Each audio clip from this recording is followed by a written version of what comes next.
आज मैं इस केस के बारे में बात कर रहा हूँ जो पुणे में हुआ है। सोशल मीडिया की पावर तो हम सब जानते हैं, चाहे वो किसी को ट्रोल करना हो, किसी को ओवरनाइट फेमस करना हो, किसी के लिए डोनेशन इकट्ठा करना हो या किसी को जस्टिस दिलाना हो। आज के सोशल मीडिया के ज़माने में कोई भी किसी चीज़ से नहीं बच सकता है। और आज के केस में भी हम यही देखेंगे कि कैसे सोशल मीडिया की पावर की वजह से ये केस सॉल्व हुआ था और इसके विक्टिम्स को जस्टिस मिली थी, जो शायद अगर नहीं होते ये प्लेटफॉर्म्स तो इनको जस्टिस नहीं मिलती। So let's learn a little more about today's case revolving around Pune's Porsche incident. Aneesh Awadhiya Birsinghpur Madhya Pradesh का रहने वाला था। अनीश अपने घर का सबसे बड़ा बेटा था। He was sweet, actually very sweet. वो जितना इंसानों से प्यार करता था उतना ही एनिमल से भी वो प्यार करता था। वो हेल्पफुल नेचर का तो था ही, पर साथ ही साथ वो बहुत ज़्यादा स्मार्ट भी था। तो अपनी फैमिली की रिस्पॉन्सिबिलिटी उठाने से वो कभी भी पीछे नहीं हटा था। इनफैक्ट जब उसका एडमिशन पुणे के DY पाटिल इंजीनियरिंग कॉलेज में हुआ था तो बहुत खुश था, क्योंकि इंजीनियर बनने के बाद उसे पता था वो अपनी फैमिली को सपोर्ट कर पाएगा, अपने छोटे भाई के एजुकेशन को सपोर्ट कर पाएगा। इसीलिए अपने सपने और अपनी इंजीनियरिंग कंप्लीट करने के लिए वो पुणे शिफ्ट हुआ था। इंजीनियरिंग के साथ साथ अनीश को फोटोग्राफी, स्केचिंग और ट्रैवलिंग करने का भी काफ़ी शौक था। शुरुआत में जब वो पुणे में शिफ्ट हुआ था तो अपनी फैमिली को बहुत ज़्यादा मिस करता था, which I am pretty sure कि some of you guys can relate to it. पर उसे ये चीज़ पता थी, अंदर ही अंदर उसे ये चीज़ पता थी कि कभी ना कभी this sacrifice it will pay of. और 4 साल के हार्ड वर्क के बाद उसे एक अच्छी कंपनी में as a software engineer job भी मिल गई थी। और जॉब मिलने के बस कुछ ही महीनों बाद अनीश ने अपने छोटे भाई को अपने साथ पुणे में शिफ्ट करवा दिया। अनीश के पुणे में बहुत सारे दोस्त बन गए थे, काफ़ी अच्छे दोस्त बन गए थे उसके। इसीलिए उसे पुणे अच्छे लगने लगा था, क्योंकि जहाँ भी तुम्हारे दोस्त है, इट डज नॉट मैटर कि सिटी कौन सी है, जहाँ भी तुम्हारे दोस्त होंगे तुम्हें वो सिटी पसंद आएगी। इसीलिए उसका पुणे में जितना भी टाइम बीता था वो बहुत ज़्यादा अच्छा और खुशी भरा था। और उसके इतने सारे दोस्तों में से एक दोस्त ही अश्वनी कोष्ठा। अश्वनी कोष्ठा भी अनीश की तरह ही मध्य प्रदेश से थी, स्पेसिफिकली जबलपुर से। वो बचपन से ही एक ब्राइट स्टूडेंट थी, हमेशा अपने क्लास की टॉप रैंक्स में उसका नाम होता था। और अपने घर की सबसे छोटी बेटी होने की वजह से उसे बहुत ज़्यादा लाड प्यार भी करा गया था। तो वो भी अपनी इंजीनियरिंग के लिए शिफ्ट हुई थी। और जब इंजीनियरिंग कोर्स करने के बाद उसकी जॉब लगी थी, प्रॉपर जॉब लगी थी, तो उसके घर वाले बहुत ज़्यादा खुश थे कि हमारी लाडली बेटी, हमारी प्यारी बेटी को अब एक जॉब मिल गई है और अब वो अपने पैरों पे खड़ी हो सकती है। पुणे जाने के बाद से अश्विनी रोज़ अपने पापा को कॉल करती थी और रोज़ उन्हें कॉल पे बताती थी कि आज वो क्या करने वाली है, just to keep him up to date. और 18 मई की सुबह भी उसने अपने पापा को फ़ोन पर बताया था कि बहुत दिनों से वो अपने दोस्तों से मिलने नहीं गई थी, इसीलिए वो आज अपने कुछ दोस्तों के साथ पार्टी और डिनर करने के लिए जाने वाली थी। और इन दोस्तों में से एक दोस्त उसका अनीश भी था। तो रात को ये सारे दोस्त एक जगह इकट्ठा हुए और पुणे के कल्याणी नगर में, एक बार मैं भी गया था, पुणे के कल्याणी नगर में ये लोग इकट्ठा हो गए एक रेस्टोरेंट में खाना खाने के लिए। क्योंकि ये सभी लोग काफ़ी दिनों बाद मिले थे तो उन्होंने खूब सारी बातें करी, एक दूसरे को अपने लाइफ के अपडेट दिए, बताया कि क्या क्या चल रहा है उनके लाइफ में। सो बातें करते करते, हंसी मजाक करते करते इतनी ज़्यादा लेट हो गई थी कि इन्हें टाइम को पता ही नहीं चला। पर अगले दिन संडे था and these guys were corporate job वाले, तो दे डिड नॉट माइंड। अगले दिन संडे तो चलता है, कोई बात। So these guys they did not mind being late. पर अब रात के 2 बज चुके थे और सभी लोगों को अब ऐसा लगा कि ठीक है, अब हमें घर वापस जाना चाहिए। अनीश और अश्वनी एक बाइक पर थे और उनका दोस्त अकीब मुल्ला उनके पीछे अपनी बाइक पर था। अनीश और अश्वनी को घर जाने के लिए रोड पर यू टर्न लेना था। तो अनीश ने यू टर्न लेने से पहले देखा कि कहीं कोई व्हीकल तो नहीं आ रहा है मेरे पीछे, जस्ट टू बी सेफ क्योंकि उसके पीछे अश्विनी बैठी हुई थी। और गाड़ी चलाते हुए हमेशा जो ड्राइवर होता है ना, जो गाड़ी चला रहा होता है, उसे इस चीज़ का थोड़ा बहुत तो वो होता है अंदाज़ कि अब ये सिर्फ मेरी सेफ्टी की बात नहीं हो रही है, मेरे साथ जो बैठा है उसकी सेफ्टी की बात भी हो रही है। इसीलिए उसने पीछे मुड़कर देखा था कि कहीं कोई गाड़ी तो नहीं आ रही थी उस समय। तो पीछे देखने के बाद जब उसे सड़क खाली दिखी तो उसने यू टर्न लेना शुरू करा। लेकिन कुछ सेकंड्स में उसे ऐसा झटका लगने वाला था, वो भी एक ऐसे आदमी से जिसको शायद से दूसरे आदमियों की जान की कुछ परवाह ही नहीं थी, क्योंकि अनीश और अश्वनी की बाइक के पीछे एक पोर्शे कार बहुत तेजी से आ रही थी। एक सुपर कार जो कि 200 किलोमीटर पर आवर की स्पीड से उनके बाइक के नज़दीक आ रही थी। उस कार की स्पीड इतनी थी कि जब वो कार लोगों के बगल से गई तो उन्हें 2 सेकंड लगे ये रजिस्टर करने के लिए कि उन्होंने जो हवा का झोंका महसूस किया था वो किसी कार की वजह से था। जो आवाज़ उनके कानों में आई थी वो उस कार के इंजन की थी, जो इतनी तेज़ी से रोड पर चल रही थी कि विद इन सेकेंड्स उस कार के स्टीयरिंग व्हील के पीछे बैठे इंसान ने 2 लोगों की जान ले ली थी। तो ये पोर्शे कार बहुत ही ज़्यादा तेज़ी से आ रही थी एंड अनफॉर्चुनेटली ये टकराई एक बाइक से जिसमें अश्वनी और अनीश बैठे हुए थे। वो पोर्शे कार इतनी इंटेंसिटी से अनीश की बाइक से टकराई कि उस क्रैश के इम्पैक्ट से अश्वनी की बॉडी जो कि पीछे बैठी हुई थी ऑलमोस्ट 20 फीट हवा में उड़कर रोड पर गिरी और अनीश की बॉडी आगे पार्क की हुई कार से टकरा गई और दोनों की immediately unfortunately on the spot death हो गई। अनीश और अश्वनी जो कुछ सेकंड पहले ही अपने दोस्तों के साथ हंसी मजाक कर रहे थे, अपने लाइफ के अपडेट बता रहे थे, अब उन दोनों की डेड बॉडीज थी रोड पर और उनकी मौत का जिम्मेदार था सिर्फ एक इंसान और एक लापरवाही गाड़ी तेज चलाने की। और ये लापरवाही थी पोर्शे कार के स्टीयरिंग व्हील के पीछे बैठे हुए इंसान की। लेकिन आखिरकार ये आदमी था कौन? वेदांत अग्रवाल, पुणे शहर के बड़े realtor company Brahma and infrastructure की कंपनी के ओनर विशाल अग्रवाल का बेटा, जो बस 4 महीनों में 18 साल का होने वाला था। तो ये तो एक आदमी भी नहीं था। वेदांत अग्रवाल की 12th के एग्ज़ाम में पास होने की वजह से वेदांत अपने कुछ दोस्तों के साथ 1-2 बार में ड्रिंक्स की पार्टी देने गया था। पहले वो कोजी बार में गया और फिर वो गया ब्लैक बार में। तो जैसे कि मैंने कहा कि बस 4 महीने में वो 18 साल का होने वाला था। So yes, he was under age and yes, Vedant के पेरेंट्स को, वेदांत के पापा को ये चीज़ पता थी कि वेदांत के पास उस वक्त एक सुपर कार है। किसने दिलाई उसे? ठीक है ना। And he also knew this thing, उसके parents also knew this thing that he used to drink. और ये चीज़ क्लियरली पता होने के बाद भी, क्योंकि लुक से भी पता चल जाता है एक आदमी की एज कितनी है, तो ये चीज़ क्लियरली पता होने के बावजूद भी कि वेदांत अंडर एज है, वहाँ बार के एक एम्प्लॉय ने वेदांत को ड्रिंक सर्व करी थी। वैसे एक नहीं, 2 एम्प्लॉयज़ ने ये ड्रिंक सर्व करी थी वेदांत को और एक ही रात में वेदांत ने 48,000 की ड्रिंक घटका दी थी। जिससे ये चीज़ अज्यूम करी जा सकती है कि सबसे पहली बात तो इतने सारे पैसे में कितनी सारी ड्रिंक्स आएगी, तो वो कितना ड्रंक था। एंड दूसरी चीज़ ये कि वेदांत कितना स्पॉइल्ड था। नाउ अपेरेंटली वेदांत के साथ उसका ड्राइवर भी गया था, उसके पोर्शे में उसका ड्राइवर भी गया था। पर जब घर जाने का टाइम आया वेदांत का 2 बजे के आसपास, जब घर जाने का टाइम आया उसका, तो उसने अपने ड्राइवर से फोर्सफुली कीज ले ली, ये बोल के कि मैं गाड़ी चलाऊंगा, और उसने अपने ड्राइवर को कहीं और भेज दिया। नाउ यहाँ पे थोड़ा सा गड़बड़ है क्योंकि वेदांत की साइड से ये रिपोर्ट आई थी कि उसके साथ कोई नहीं था, लेकिन बाद में बहुत सारा घपला हुआ था कि नहीं उसका ड्राइवर उसी के साथ था या फिर नहीं था। लेकिन अभी के लिए हम लोग वेदांत की पहले वाली स्टेटमेंट को ले लेते हैं कि उसके साथ कोई नहीं था, वेदांत अकेला ही गाड़ी चला रहा था। तो रात में बहुत ज़्यादा ड्रिंक करने के बाद शायद से वेदांत का मन करा होगा कि मैं तेज़ गाड़ी चलाऊं, इसीलिए उसने अपने ड्राइवर से कीज ले ली थी पोर्शे की। नाउ वेदांत एक ड्रंक स्टेट में था और वो गाड़ी चलाना चाहता था। ऐसा क्यों? शायद अमीरों के शौक कुछ अलग ही होते हैं। वेदांत को उस बार तक उसका ड्राइवर लेकर गया था और शायद ड्राइवर को वेदांत की हालत देखकर ये तो समझ आ ही गया होगा कि ये कार चलाने की हालत में तो बिल्कुल भी नहीं है।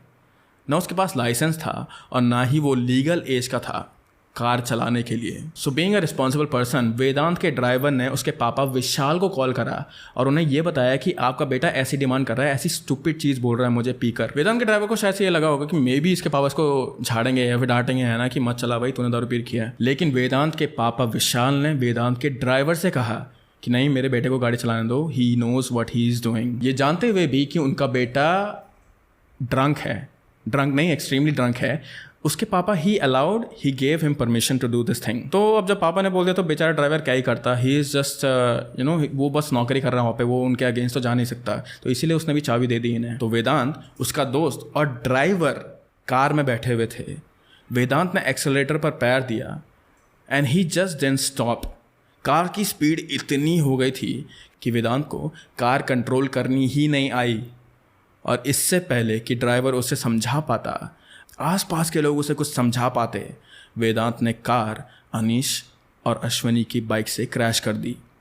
अगर आप कार क्रैश होने के बाद की फ़ोटोज़ देखोगे तो डैमेज देखकर आपको यह आइडिया लग जाएगा कि कार कितनी तेज़ी से आई होगी। तो जैसे ही लोगों ने क्रैश की आवाज़ सुनी, जितने भी लोग रोड साइड पे थे या फिर रोड के आसपास थे या फिर उस स्पॉट के आसपास थे, वो सीधा उस बाइक की तरफ भागे, क्योंकि जो उनकी आंखों से सामने हुआ था वो किसी हॉरर सीन से कम नहीं था। I told you guys right, Ashwani 20 feet ऊपर थी भाई हवा में, कितना ऊंचा होता है वो चीज़। अनीश और अश्वनी की बॉडी रोड पर पड़ी हुई थी और कार के, पोर्शे कार के जो एयरबैग्स थे वो खुले हुए थे। अब तो ये चीज़ देख के कि मैंने 2 लोगों की जान ले लिया, या फिर उसको ऐसा लगा कि मैंने 2 लोगों को ठोक दिया है, तो ये चीज़ देखकर वेदांत तो वहाँ से भागने के लिए तैयार था, लेकिन फिर भी वहाँ पे मौजूद कुछ लोगों ने उसे पकड़ लिया था तुरंत। एंड बीइंग इंडिया, वो लोग उसे मारने लगे, which is good in this situation. I am not gonna deny that thing, because I don't support beating someone, but I also don't support drinking and driving, so yeah. और इस case में जो आगे हुआ उसे सुन के आप लोगों को भी थोड़ा सा रिलीफ मिलेगा कि एटलीस्ट लोगों ने तो उसे उस टाइम पे मारा था, which is again I don't support violence, but इस केस में इतना इन्फ्यूरिएटिंग फील होता है ना यहाँ पे कि लोग पैसे से क्या क्या कर सकते हैं।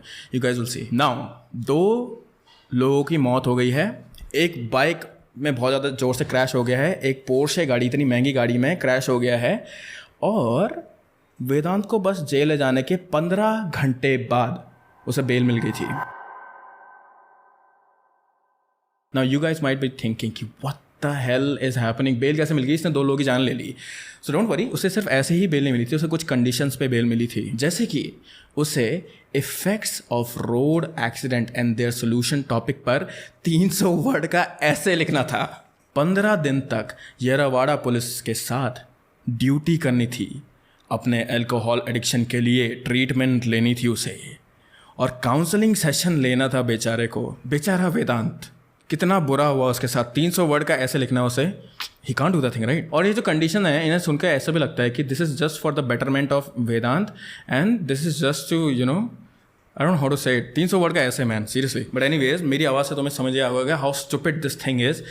पर इसमें सब कुछ भला तो वेदांत का ही हो रहा था। अश्विनी और अश्विन का क्या, अनीश का क्या, सॉरी, उन दोनों की जस्टिस कहाँ थी? अश्विनी और अनीश की जस्टिस कहाँ थी जब एक्सीडेंट की सीसीटीवी फुटेज और ये बेल की जो कंडीशंस थी, कंडीशंस तो क्या ही है, पर जो ये बेल की कंडीशंस थी ये सोशल मीडिया पे सर्कुलेट होनी शुरू हो गई। Then everyone was just shocked कि क्या 2 लोगों की जान की कीमत 300 वर्ड का ऐसे है। और 300 वर्ड का ऐसे नहीं है, उसे ड्यूटी भी तो करनी थी इतने सारे दिनों तक, बेचारा राइट। क्या अमीर लोगों के लिए इतना ज़्यादा आसान होता है जुडिशरी सिस्टम को अपने हाथ में लेना, उनसे अपनी मनमानी करवाना? And generally this question is still valid कि क्या पैसों से सब कुछ खरीदा जा सकता है, even law, even justice? And I think common man had enough of this. Social media की इतनी आउटरीच को देखने के बाद जुवेनाइल बोर्ड ने वेदांत की बेल को कैंसिल कर दिया, उसे रिमांड में रखा गया था।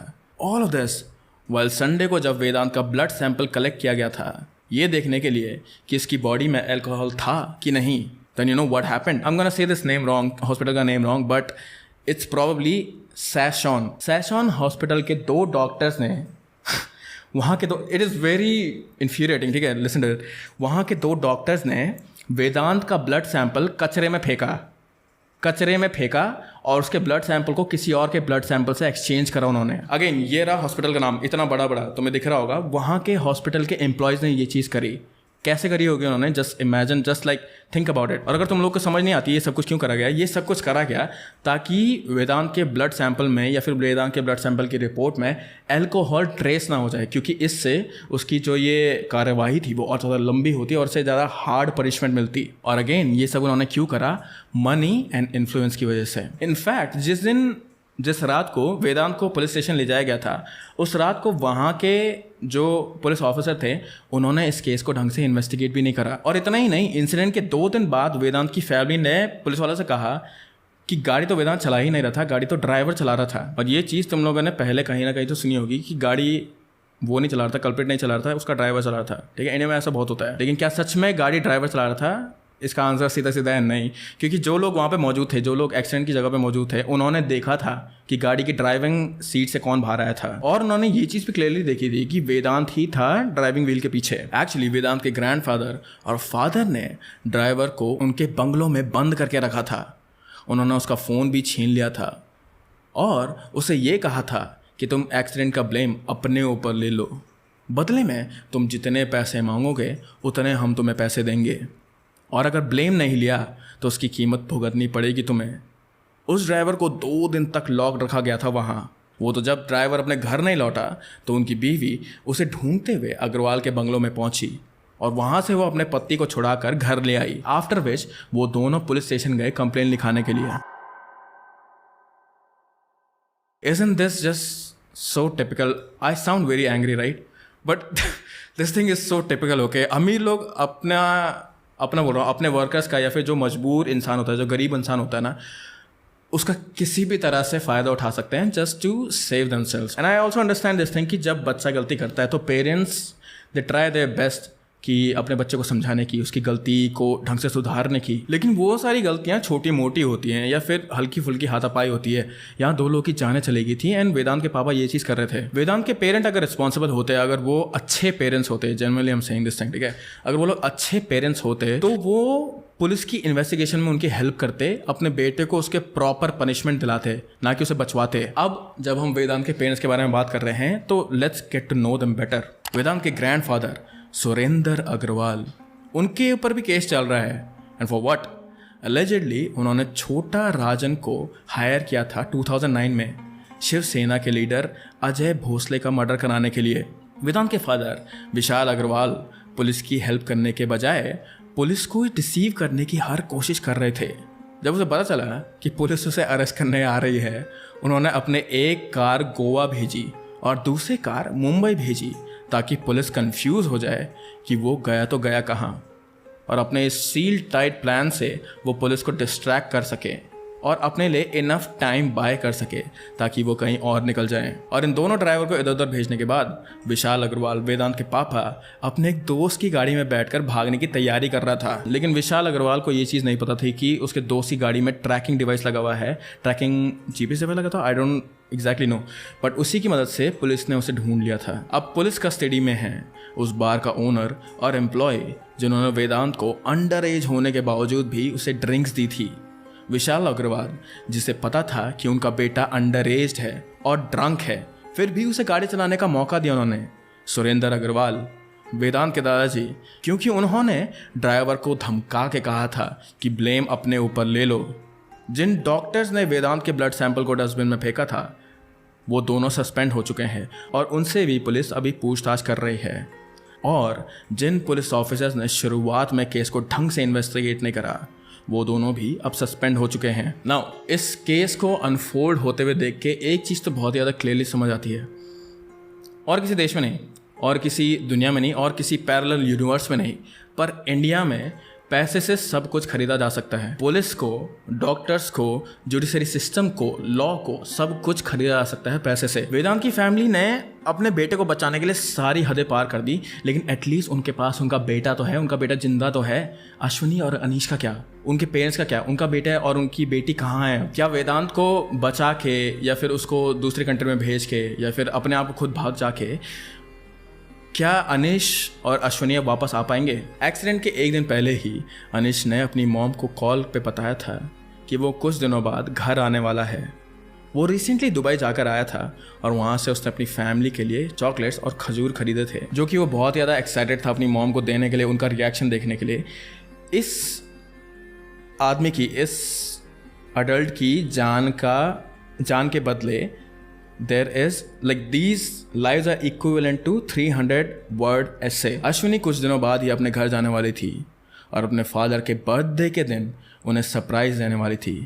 क्या अश्विनी की जान की कीमत इतनी छोटी है कि उसके मर्डर को बचाने की कोशिश वो सिस्टम कर रहा था जिससे एक्चुअली में अश्विनी को जस्टिस दिलानी चाहिए थी, या फिर एटलीस्ट उन्हें ऐसा ढोंग करना चाहिए था कि वो हेल्प कर रहे हैं अश्विनी की। अब इन दोनों फैमिलीज़ के बच्चे वापस तो नहीं आएंगे, लेकिन इन दोनों फैमिलीज़ का बस यही कोशिश है अब कि वेदांत को एज अ अडल्ट ट्रीट करा जाए। जो बच्चा दारू पी सकता है, जो बच्चा गाड़ी चला सकता है, जो बच्चा दूसरे पे धौंस जमा सकता है, ही इज़ एन एडल्ट। और उसे जब जो नोइंगली ये सारी चीज़ें कर सकता है, that person is an adult, और उसे कॉन्सिक्वेंसेज भी वैसे ही मिलना चाहिए एज एन एडल्ट। बट इन सभी चीज़ों के बीच में I would like to thank one person, Pune commissioner of police Amitesh Kumar, जो बड़े अच्छे से इस केस को हैंडल कर रहे हैं एटलीस्ट अभी तक तो। बट या इस केस में आप लोगों का क्या कहना है? गलती किसकी है एक्चुअली? इज़ इट वेदांत की गलती है, विशाल की गलती है, पैसों की गलती है, या फिर अश्विनी और अनीश की गलती है जो कि वो बाइक में बैठे हुए थे और यू टर्न ले रहे थे? Generally I want to know कि आप लोग क्या सोचते हैं इस केस के बारे में। बट सैडली अभी के लिए ये केस यहीं पे हॉल्ड पे है and I won't really do my usual outro today because I'm like really angry। ये चीज़ normally होती नहीं है। I just try to be non-biased about everything on this channel, but yeah, this case made me really angry, so I'm sorry about that thing। But yeah, I hope that you guys are happy, you guys are healthy. Please keep your loved ones very close to you guys, and I will see you next week. Bye bye।